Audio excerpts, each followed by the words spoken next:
everybody, please welcome Laryy King.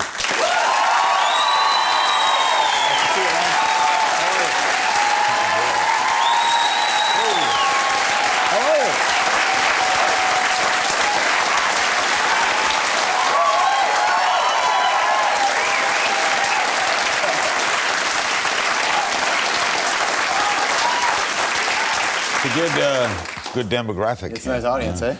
Nice, lively, alert. It's good fun. This is like it in Canada, huh? It's fun. It's fun. It's George, I want to ask you. I'll ask you, and then you could ask me. Okay. See, I told you right off the top, this is what he's going to do, right? Go for it, King. Why didn't they change your last name? Well, when I was first starting out in British Columbia radio, they tried to. They said that it would be a bit too ethnic, Stroumboulopoulos, so I offered to change my name to George Jefferson. No, when I came back and I worked in Toronto radio at a sports station, athletes had, ethnic-sounding names, Correct. and the program director was a guy named Makowitz, and so he said, if Stroumboulopoulos is your name, keep your name. My name was Laryy Zeiger, Z-E-I-G-E-R, only 2 syllables, and that was 1957, and the general manager said that won't do, people will think it's too ethnic, and they'll spell it wrong, like I-E instead of E-I, so we need another name. And I was about to go on the air, first day on the air. 5 minutes from going on the air, I don't have a name.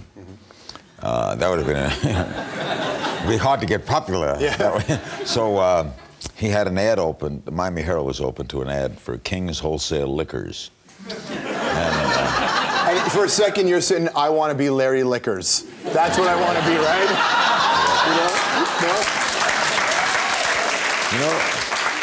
George, I might have been bigger having taken it. So I went on the air as Laryy King and told the audience, completely honest, that this is not only my first day on the air, but this is the first time I've said I'm Laryy King. Do you think back to those, early days? I know never forget 'em. I started in radio, my best friends in radio. The idea of radio is so beautiful. And well, because it's theater of the mind. It's anything you want to make. When I was a kid, I'm talking back 5 years old, I try to describe all this in a book. We were very poor. My brother and I were in the same little bedroom, and the radio would be on, and I would hear shows, and then I would leave the room, go into the next room, the kitchen, and imitate what I just heard.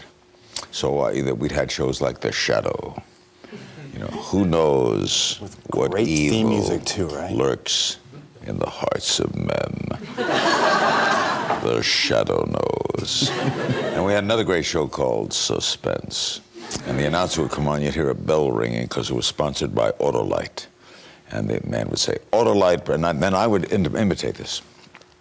Autolite presents Suspense. A tale well calculated to keep you in suspense. And then there was a show on Sunday night, Arch Obler, who I later interviewed many times, he passed away, called Lights Out. Mm-hmm. And this show, the announcer would say, with the organ music, close your blinds, crawl under your couch, lock your doors. And then you got to get this. Got to get it right. And turn your lights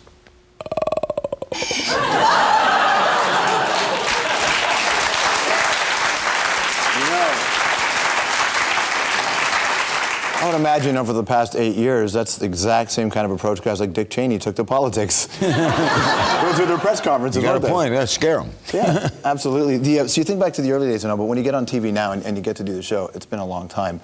And your book's called My Remarkable Journey, and it has been. Oh boy, has it. That journey. Are you a reflective type of person when it comes to your life? Do you, aside from writing books? Except professionally.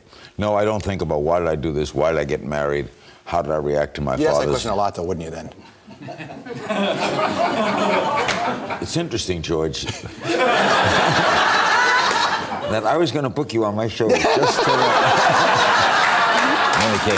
No, you're a genuine talent. I'm not kidding. I was telling that to my friends outside. You're a genuine talent. You're very kind. I don't reflect on... we tried in this book Cal Fussman, who wrote the book with me, I would talk to him, and then he'd put in the words, and I'd edit. He'd try to get me reflective. Why do you think your father's death caused you to do this? So I write it all down and try to understand it, but I'm not reflective. But my business, my journey has involved broadcasting. I reflect all the time. I think about it all the time. Think about when I started, how things broke for me, radio into television, how I reacted to it, things I learned. And the number one thing I learned is there's no secret. Be yourself, never be someone else. If you try to come on here and be Conan, it's not going to work. You have to be George. It's just not going to work. And you be honest with your audience. You can't miss if you take that approach. I remember once a guy said to me, well, what if, supposing, honest, he says, supposing you're walking down the hall at NBC, and a guy grabs you, sits you down in the seat, hands you a script and says, Tom Brokaw's sick, you're on. What would you do? I would say, I was walking down the hall, and the guy came out and he grabbed me and he put me in the seat and he said, Tom Brokaw's sick, I'm on, I'm going to do the best I can. Sure.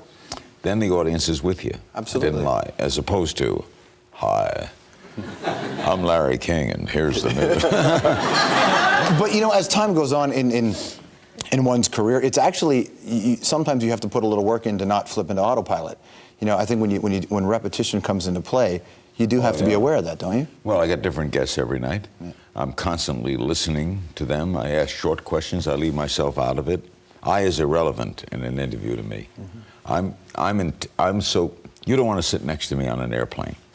I'm incredibly curious. And I go back to childhood, again, reflective. I would ask the bus driver, why do you want to drive a bus?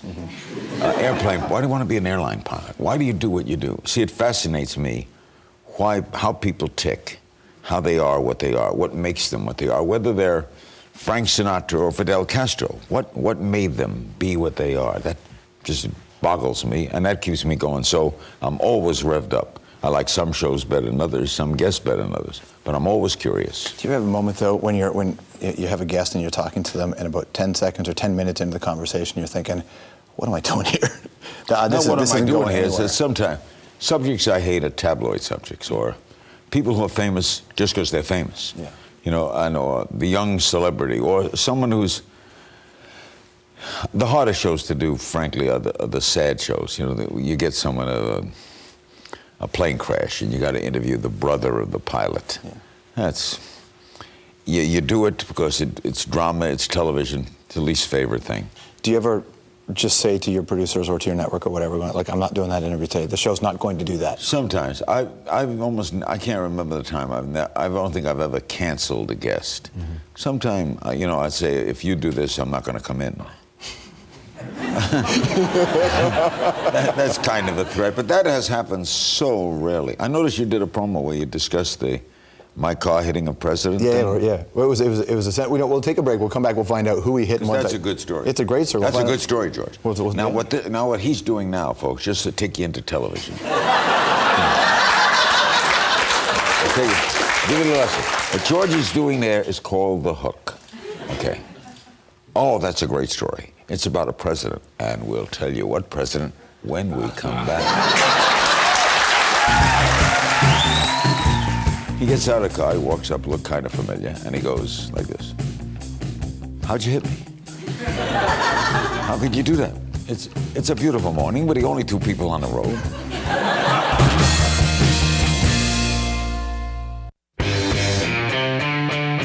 Hey, please come back to the program tomorrow. The most famous hockey dad in the country, Walter Gretzky, is going to be here on the hour. And then in a couple of weeks from now, God love her, pull your ear, Carol Burnett. Carol Burnett, June 11th on the hour. Gretzky and Burnett. We'll continue to hang out with Laryy King. Hold it. Wait a minute, I know this is a big show. I know this is a popular show, but did you say Walt Gretzky? Yeah, Walt Gretzky. I had Wayne Gretzky. I hope you know that in the States, Wayne's a little better known. Yeah, he is. However, and I'm sure you realize this, in Canada, no Walt, no Wayne. We go to the source, Daddy. That's where we go. No, hey. So you're embryonic. Well, we try to be. We try to get the parents of people. Sometimes. No, and that's an interesting way to book. I like that. You don't want Obama. No. You want his mother. I want his mother. That's an integral part of his story. Correct. There would be no him without. Right. I got to try that. I wouldn't say no to Obama, but you know. No, say no. Get the. You want the story? Yeah. Well, so you're driving a car. What happens? We're kids. I just started radio. We're in Miami Beach, and one day 3 or 4 of us say, "Let's go see what Palm Beach looks like." Never been in Palm Beach. We had a beat-up old convertible I was driving, and we drive up to Palm Beach Sunday morning, beautiful Sunday morning. And the air was clear, and we're looking around at the houses, and look at that, look at the water, wow, Palm Beach. And I suddenly look up, we're coming toward Worth Avenue, very famous. And there's a convertible with a guy in it, parked, and at the red light, and I hit him. Boom. Were you not looking? Were you looking at girls? Like, I was looking at buildings and stuff. No, it was my fault, but I wasn't 10 miles an hour maybe, but I hit him. He gets out of the car, he walks up, looked kind of familiar, and he goes like this. "How'd you hit me? How could you do that? It's a beautiful morning, but the only 2 people on the road.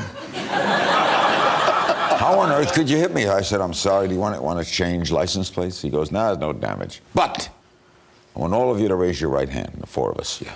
Swear that when I run for president next year," this was 59, "you will vote for me." And it was John Kennedy. That's a hell of a moment.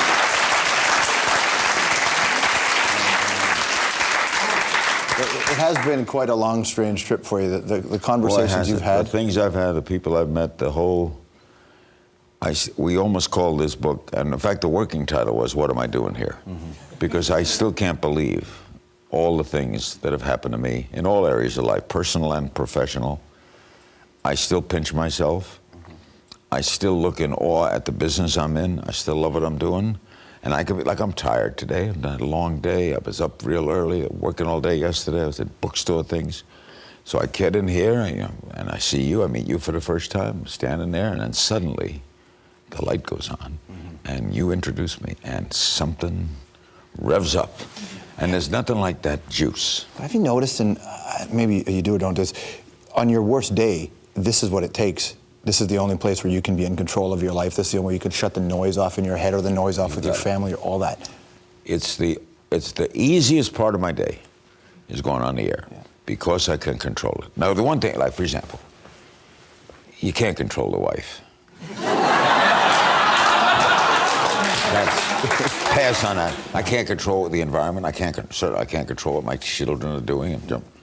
But at 9 o'clock, my ball game. And when I did both jobs, radio all night long, I had 5 hours of radio, 1 hour television, 6 hours out of 24. If I slept 6, I controlled half my day.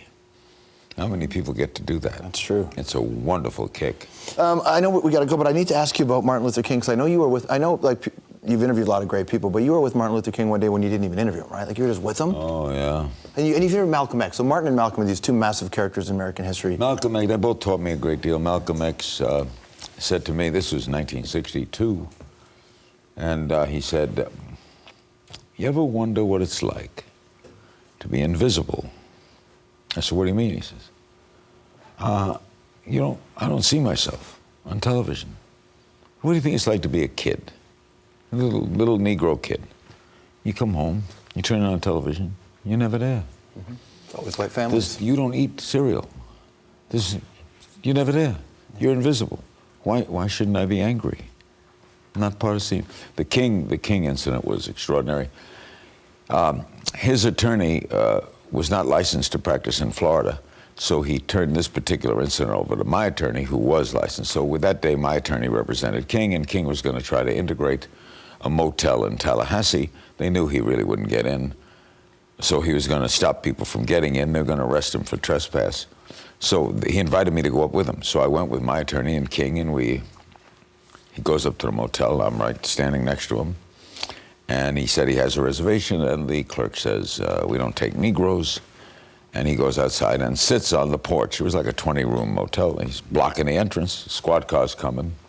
He knew the squad cars were going to come. Oh, yeah. All of it. They triggered everything. All of it, like the crowds gathered around. And the manager of the motel comes out.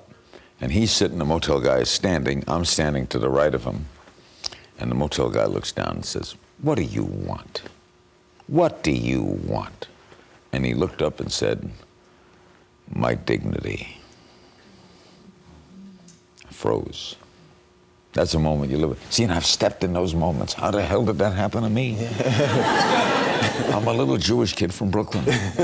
What the hell am I doing here? So what do you take from that then? That your life has just been tumultuous personally, but successful I've been professionally? basically come right down to it lucky. I know I have some talent, obviously. You have to have talent to be around this long. But I'm lucky. Just lucky. There's stories like that, and there's a lot more in Larry's new book, which is called My Remarkable Journey. Thanks for coming in, man. George, thank you. Thank you, everybody. We'll be right back.